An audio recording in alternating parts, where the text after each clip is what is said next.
Hello friends, welcome back to our channel. मैं बता दूं कि आज हम लोग पढ़ने वाले हैं ऐतिहासिक कालखंड का तीसरा पार्ट। ओके, ऐतिहासिक कालखंड में हमने देखा हुआ था क्या कि सबसे पहले पुरातात्विक साक्ष्य को हमने पूरा देख लिया। पुरातात्विक साक्ष्य में, ठीक है, पुरातात्विक साक्ष्य में यहाँ पे लिख देता हूँ, ठीक है ना। सबसे पहले हमने देखा क्या कि ऐतिहासिक क्या है, ऐतिहासिक कालखंड, ठीक है, ऐतिहासिक काल।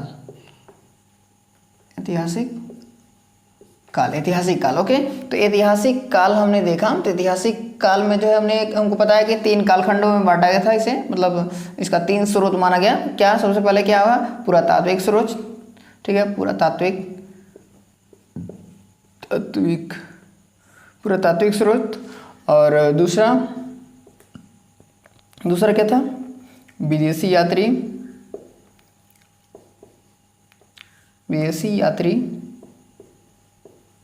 ठीक है। और उसके बाद से चौथा जो है वो क्या है हमारा, साहित्यिक स्रोत, ठीक है, साहित्य, ठीक है, साहित्यिक स्रोत। ओके, तो ये हमने 3 स्रोत से जो है ऐतिहासिक कालखंड की जानकारी मिलती है। ओके, तो पुरातात्विक में हमने पढ़ लिया है।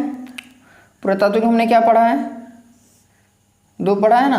क्या पढ़ा है बताइए, आप लोग कमेंट करके बताइए फटाक से। क्या पढ़ा, सिक्का पढ़ा। ओके, और दूसरा क्या पढ़ा हमने, क्या पढ़ा,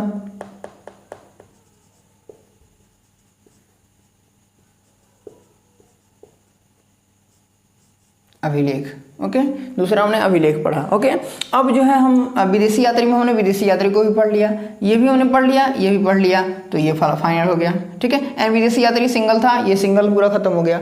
अब जो है हमारा साहित्यिक स्रोत में हम देखेंगे, तो साहित्यिक स्रोत में थोड़ा सा अब जो है झमेला होगा। अब देखिए हम कहाँ से कहाँ जाने वाले हैं। अब साहित्यिक स्रोत में हो जाता है, एक होता है धार्मिक, एक होता है गैर धार्मिक। पहले ठीक है, क्या हो जाएगा, पहले एक हो जाएगा क्या, धार्मिक, और दूसरा हो जाएगा गैर धार्मिक। देखिए, धार्मिक हो जाएगा और एक गैर धार्मिक हो जाएगा, गैर धार्मिक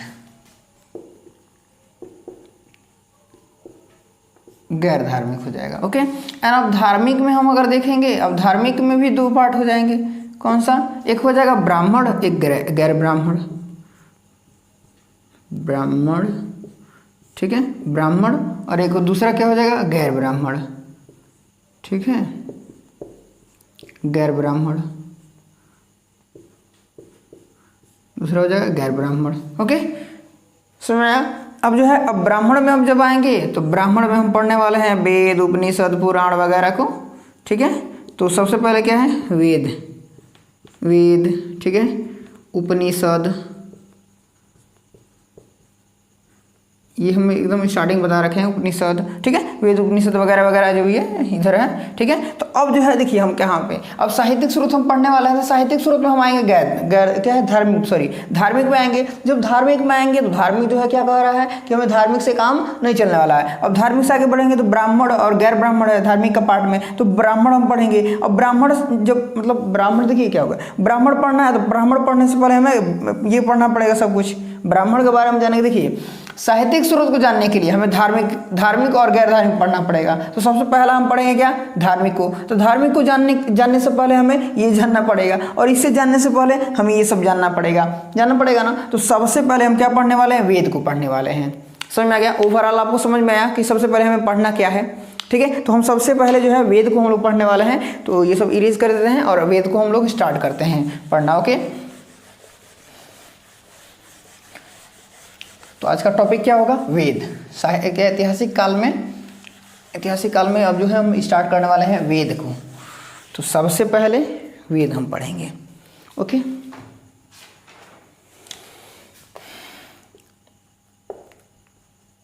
वेद, ठीक है, हमारा टॉपिक क्या है, वेद। अब हम पढ़ने वाले हैं वेद को। ओके, तो अभी मैं बात करूं क्या, वेद की। तो देखिए हम अभी बात करने वाले हैं वेद की। तो सबसे पहले हम जान लेते हैं वेदों में, तभी हम देखेंगे पूरे के बारे में उसके डिटेल में। लेकिन सबसे पहले वेद को हम जान लेते हैं कि वेद होता क्या है, ठीक है। तो वेद जो है मैं बता दूं कि जैसे वेद जब स्टार्टिंग की मतलब वेद को जो है अपौरुषीय कहा गया है। क्या बोला गया है, वेदों को जो अपौरुषेय कहा गया है। क्यों कहा गया है, क्योंकि देखिए जो वेद है इसकी रचना किसी इंसान ने नहीं की, इसकी रचना भगवान ने किया, ठीक है, इसलिए इसे क्या बोला जाता है, अपौरुषेय बोला जाता है, ठीक है, समझ में आया बात। अभी और जो वेद जो थे स्टार्टिंग में 3 ही वेद हुआ करते थे, ठीक है ना। तो मैं यहाँ पे टॉपिक कर दे रहा हूँ, ठीक है, क्या है, इसे छोड़िए, ठीक है, क्या है कि इसे अपौरुषेय कहेगा। और वेद कितने थे, पहले 3 थे, लेकिन जो वेद व्यास जी हैं वो आए और उन्होंने क्या किया, वेदों को संकलन किया, ठीक है, वेदों को संकलन किया और इन्होंने क्या कर दिया, एक वेद को जोड़ दिया, ठीक है, अथर्ववेद को, ठीक है। जब इन्होंने अथर्ववेद को जोड़ा, ओके, तब क्या हो गया, ये वेद 4 हो गए, ठीक है। लेकिन जो 3 वेद हुआ करते थे पहले ना, उन्हें वेद मतलब त्रयी के नाम से जाना जाता था, त्रयी, ठीक है, त्रयी बोला जाता था, समझ में आ रहा है, उसको क्या बोला जाता था, त्रयी बोला जाता था। तो जब 3 वेद थे तो त्रयी बोला गया, लेकिन जब 4 हो गए तो भाई तो त्रयी तो खत्म हो गया, त्रयी का कोई मतलब ही नहीं रहा, ठीक है। और लास्ट में सबसे कौन जोड़ा गया, अथर्ववेद जोड़ा गया। कौन सा वेद, अथर्ववेद, इसलिए जो है इसे वेद त्रयी में नहीं रखते हैं, समझ आ गया। तो अथर्ववेद के अलावा जो 3 वेद होंगे वो कितने होंगे, वेद कितने हैं, वेद कितने हैं, 4 हैं, ये तो सबको पता होगा, ठीक है, वेद कितने हैं, 4, ठीक है ना। तो अथर्ववेद को क्या किया गया, अथर्ववेद को जब ऐड किया गया तो ये 4 हो गए, ठीक है। और जब ये 4 हो गए तो इसलिए जो है इसके पहले वाले जो थे 3, उन तीनों को क्या कहा जाता था, त्रयी बोला जाता था। तो अथर्ववेद जो है वो त्रयी में नहीं आता है। तो इसके अलावा अथर्ववेद के अलावा 3 वेद कौन कौन से हैं, ऋग्वेद, सामवेद और यजुर्वेद, ठीक है, ये 3 वेद हैं, ठीक है, जिन्हें हम वेद त्रयी में रखते हैं, लेकिन अथर्ववेद को वेद त्रयी में नहीं रखते हैं, ठीक है। तो अभी हमने क्या बात किया कि वेद कितने हैं, 4, ठीक है, वेद कितने हैं, 4। तो इन चारों को अब हम जानने वाले हैं, ठीक है। सबसे पहले अब जो है इसमें से हम एक जानेंगे, पहला क्या है, ऋग्वेद, क्या है, ऋग्वेद, ठीक है, ऋग्वेद। दूसरा क्या है, सामवेद, ओके। उसके बाद से क्या होता है, यजुर्वेद,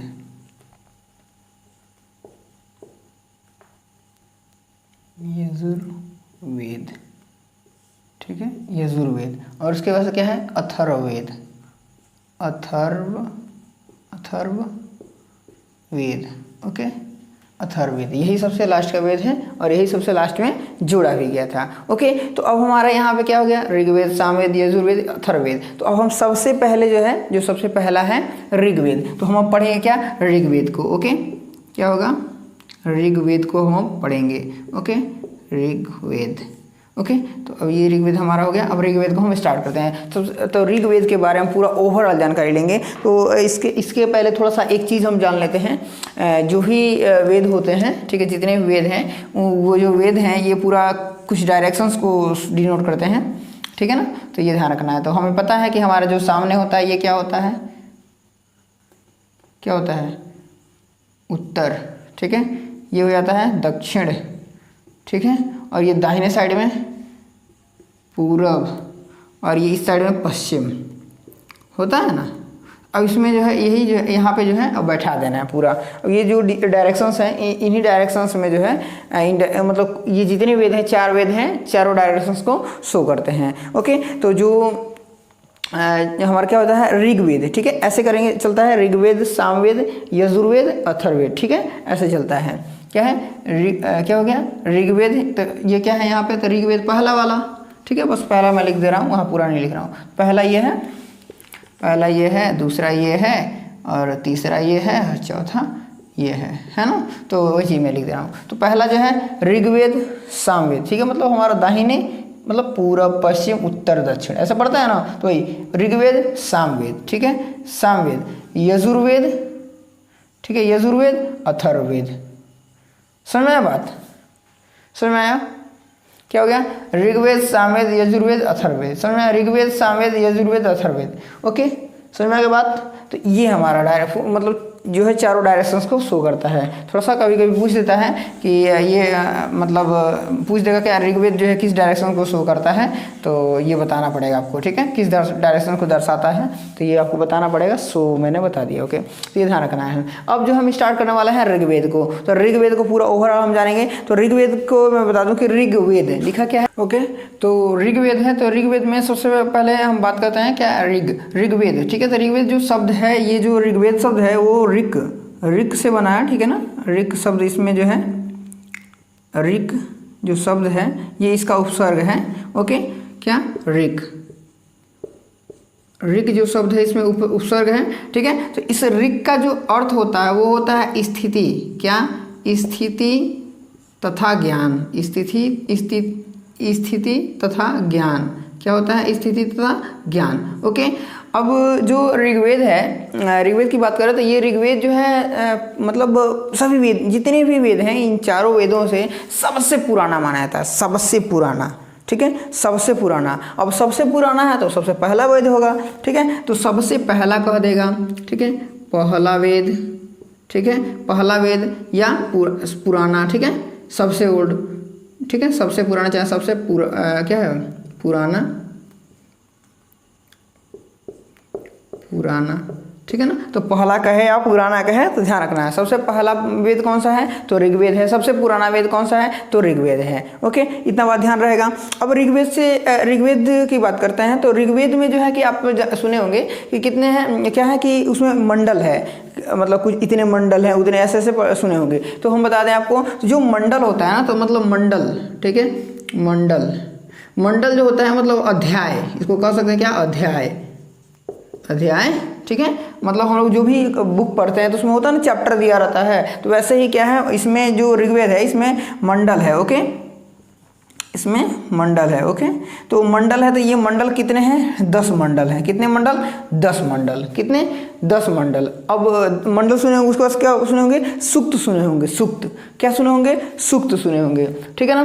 तो सूक्त क्या हो गया, उसमें मतलब टॉपिक जो बोल सकते हैं एक प्रकार से, एज लाइक टॉपिक, ठीक है, वो सूक्त बोला जाता था, ठीक है, ठीक है, सूक्त। अब ये जो सूक्त थे वो थे क्या, 1028, ठीक है, 1028, कितने सूक्त हैं, 1028 सूक्त हैं, ओके। कितने सूक्त, 1028 सूक्त हैं, ओके। एंड ये रहा हमारा बात, मतलब उसमें टॉपिक्स। अब टॉपिक्स में मतलब पूरी मतलब टॉपिक्स हो गए, अब टॉपिक्स दिए रहते हैं, इस टॉपिक में ये चीज़ें, इस वही उस तरह का, ठीक है। तो अब जो इसमें उसको बोलते हैं, क्या बोलते हैं हम, ऋचाएँ बोलते हैं, क्या बोलते हैं, ऋचाएँ बोले हैं, ठीक है, या फिर उसे मंत्र बोलते हैं, ठीक है ना, मंत्र। तो ऋचाएँ बोले या मंत्र बोले, तो ये क्या, कितने हैं, लगभग 11,000, ठीक है, लगभग 11,000, ठीक है, 11,000, ये क्या है, लगभग में है, ध्यान रखना आपको, लगभग 11,000 हैं, ये लगभग 11,000 हैं। और ये जो मंत्र हैं, ये जो मंत्र दे रखे हैं, तो मंत्र वगैरह जो है ना, इतना सब कुछ दे रखा है पूरा उसमें, जैसे कि मंत्र भी दे रखे हैं, कुछ स्टोरी वगैरह भी इतनी टाइप की जो कुछ चीज़ें होती है, जैसे कि प्रार्थना हो गया, स्तुति हो गया, ओके। एंड जैसे कि देवलोक की जो कहानियाँ हैं, देवलोक की बातें हैं, वो सब कुछ जो है इसमें दे रखा है, ठीक है, ऋचाओं में, ठीक है, ऋचाओं में दे रखा है, ऋचाओं के माध्यम से दे रखा है। तो इस कारण जो है इसे, ये जो वेद है ये पद्यात्मक कहलाता है, क्या कहलाता है, पद्यात्मक, क्या होता है, पद्यात्मक,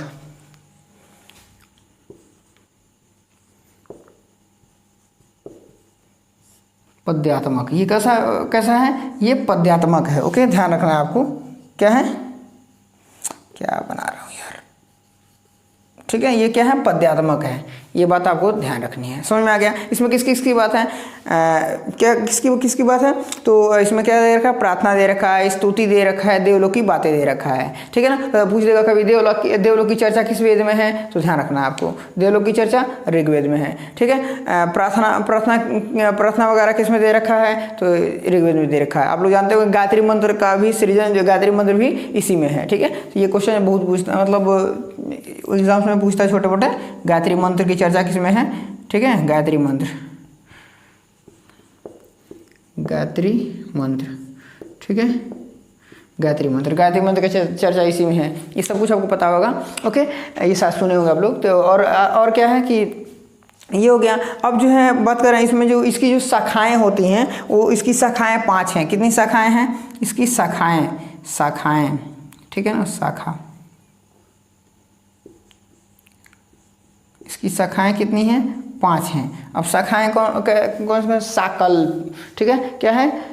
साकल्प है, एक है क्या? साकल्प, साकल्प, ठीक है, वास्कल, एक दूसरा क्या है? वास्कल, साकल्प, वास्कल, और एक है अस्वल, क्या है? अस्वल, ये अजीब गरीब नाम है, ठीक है, सो मैंने थोड़ा सा नोट कर रखा है इसको।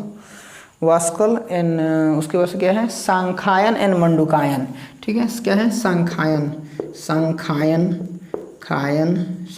एंड उसके बाद मंडूकायन, क्या है?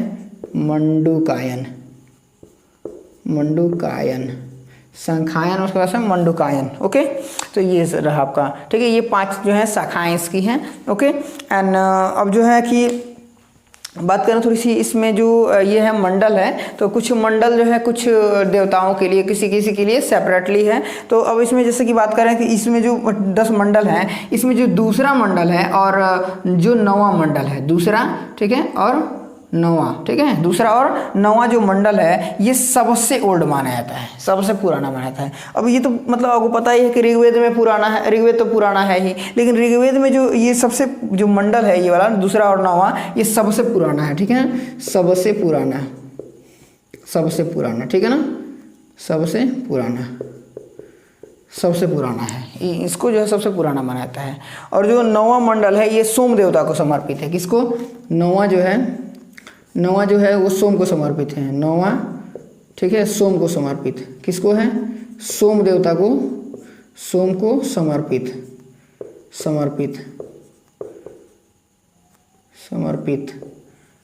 ये क्या है? सोम को समर्पित है। ओके, ध्यान रखना है, ये सोम देवता को समर्पित है। ओके, तो बस इतना ही रहा, इसमें और कुछ है नहीं, ठीक है।